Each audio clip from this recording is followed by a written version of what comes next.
Sir ये जो तमाम डेटा है उन लोगों के लिए कितनी बड़ी सीख है जो लार्ज कैप के ऊपर ध्यान ही नहीं देते, सिर्फ स्मॉल कैप और मिड कैप में अपना रुख रखते हैं। क्यों? क्योंकि वहां पर ज्यादा अल्फा जनरेट होकर मिलेगा।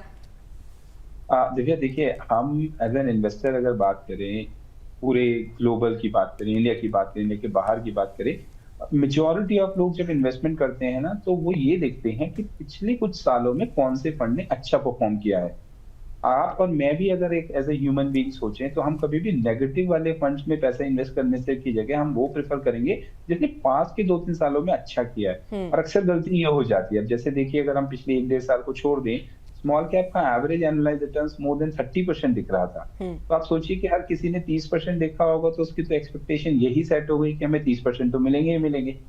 तो ये जो एक्सपेक्टेशन है, वो कभी इन्वेस्टर्स अगर डिग इन कर ले और अंदर डिटेल में जाके देखे कि 30% जो दे रहा है रिटर्न, क्या ये पिछले 10 सालों का एवरेज है या लास्ट 3 सालों का एवरेज है, और लास्ट 3 सालों में ऐसा क्या हुआ है कि उसने 30% का रिटर्न दिया है।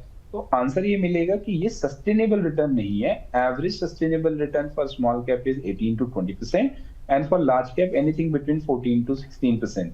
ये एक बहुत ही बढ़िया नंबर है, और क्योंकि हमें रिटर्न ज्यादा नहीं चाहिए, हमें रिटर्न इतना चाहिए कि वो एफडी प्लस इन्फ्लेशन को बीट कर सके। तो कहने का मतलब, अगर एफडी 6% है और इन्फ्लेशन 6% है, आइडियल रिटर्न है कि 6% से ज्यादा, अगर कुछ भी 12% से ज्यादा कुछ भी रिटर्न मिल रहा है, वो अच्छा रिटर्न कंसिडर करना चाहिए इन्वेस्टर्स को, क्योंकि उसने आइडियली इन्फ्लेशन को बीट कर लिया और एफडी के रिटर्न्स को भी उसने बीट कर लिया, जो कि आइडियल पोर्टफोलियो रिटर्न्स कंसिडर होता है। ठीक है सर, चलिए आगे बढ़ेंगे स्मॉल कैप की, क्योंकि सर ने भी बात करी, तो एक बार स्मॉल कैप फंड्स का भी बीते 5 साल का परफॉर्मेंस देख लेते हैं किस तरीके का रहा है। लिस्ट में सबसे पहले नाम जो है बंधन स्मॉल कैप फंड का है। 23.38% के रिटर्न इसने अपने निवेशकों को दिए। एवरेज तौर पर हम देखें कौन स्मॉल कैप ने 20-23% तक के रिटर्न दिए। निपॉन इंडिया का स्मॉल कैप अगर देखें 21 से 22% के रिटर्न इसने अपने इन्वेस्टर्स को दिए। इन्वेस्को इंडिया का स्मॉल कैप है, इसने भी 21 से 22% के रिटर्न दिए अपने इन्वेस्टर्स को। और बैंक ऑफ इंडिया का स्मॉल कैप फंड 20% के रिटर्न इसने भी दिए हैं। सर स्मॉल कैप पर अभी आपने पहले भी अपनी टिप्पणी करी, लेकिन सर ये तो 5 साल की स्टोरी तो हमें अच्छी दिखाई दे रही है। स्मॉल कैप में पॉजिटिव में रिटर्न है, 20% से भी ज्यादा के रिटर्न है। लेकिन सर बीते 1 साल में जो लोग काफी निराश हुए स्मॉल कैप फंड से, जिस तरीके की गिरावट देखने को मिली, अब कैसे देखें इस स्टेज पर आके स्मॉल कैप को? वार्निंग है, अपॉर्चुनिटी है, क्या है निवेशकों के लिए?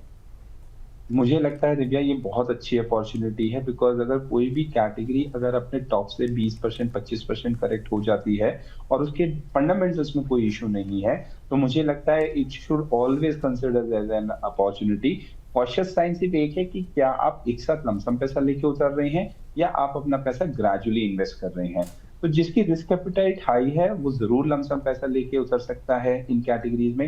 अदरवाइज अगर कोई ग्रेजुअल इन्वेस्टमेंट करता है, तो उससे अच्छा तरीका कोई भी नहीं हो सकता। और small cap is one of my favourite, because अगर मेरा टाइम फ्रेम 10 साल का है, मुझे लगता है मैं बाकी सारी कैटेगरी को बीट करके रिटर्न जनरेट कर पाता हूं अगर मैं इन कैटेगरीज में इन्वेस्ट करता हूं तो। सर अगर एसआईपी जैसे करनी हो स्मॉल कैप में, तो जैसे कि आपने बताया कि बाजार डिस्काउंट पे है और आप मौके का फ़ायदा उठाइए, उसमें निवेश करिए।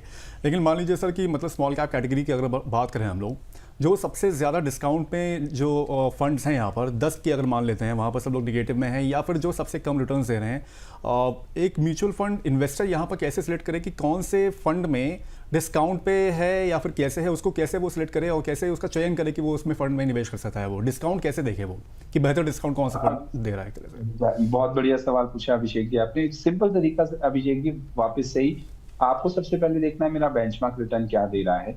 बेंचमार्क रिटर्न का मतलब ये है, अगर मेरा benchmark, let's suppose small cap को पकड़ लेते हैं, स्मॉल कैप का मतलब ये है कि जो भी कंपनियां 251 नंबर से लेके नीचे की जितनी भी कंपनियां हैं एज पर मार्केट कैपिटलाइजेशन, वो सारी स्मॉल कैप का पार्ट है। स्मॉल कैप सबसे बड़ा यूनिवर्स है एज अ फंड मैनेजर्स अपनी इन्वेस्टमेंट्स के पोर्टफोलियो में स्टॉक्स को पिक करने का। तो कुछ कंपनियां होंगी जो 40 से 50 कंपनियों का पोर्टफोलियो क्रिएट करते हैं, कुछ कंपनियां होती हैं जो 100 से 150 कंपनियों का, या कई बार तो 250 कंपनियों का पोर्टफोलियो भी बना के रखती हैं अपने स्टॉक म्यूचुअल फंड्स के पोर्टफोलियो के लिए। अगर मुझे एज एन इन्वेस्टर ये सेलेक्ट करना है कि मुझे मान लीजिए 5 कंपनी है, किसको सेलेक्ट करूं, सबसे पहला तरीका यही है कि वो फंड कितना पुराना है। This is one of the good way to जज दैट कि उसने बैड टाइम में क्या किया, गुड टाइम में क्या किया।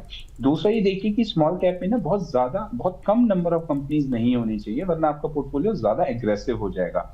एटलीस्ट 100 से 150 कंपनियों का एवरेज अगर पोर्टफोलियो स्टॉक्स में है, वो अच्छा है। तीसरा, अगर वो बेंचमार्क के एट पार परफॉर्म कर रहा है और सेम परसेंटेज में वो भी डिस्काउंटेड पे अवेलेबल है, तो आप उस कंपनी के म्यूचुअल फंड को सेलेक्ट कर लीजिए। और बहुत ज्यादा फंड्स लेने की जरूरत नहीं है, कोई भी एक या मैक्सिमम 2 फंड्स अपने पोर्टफोलियो में रखिए, बट उनकी बेंचमार्क से ऊपर रिटर्न की कंसिस्टेंसी है या नहीं है, सिर्फ यही आपको चेक करनी है फंड को चूज करते हुए।